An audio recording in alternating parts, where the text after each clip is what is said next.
Hello বন্ধুরা, সবাই কেমন আছো? আশা করি তোমরা সবাই ভালো আছো। তোমাদের ভালোবাসায় আমিও অনেক ভালো আছি। তো আমাদের টোটোটা রং করা হয়েছে, তো টোটোর দরজায় একটা কার্টুন আঁকা হবে। তো এসেছি সত্যদার কাছে, আমার মেয়েও এসেছে।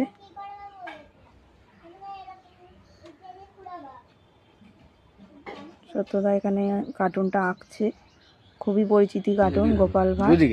তোমরা দেখো কেমন হয়েছে, কমেন্ট করে জানাও।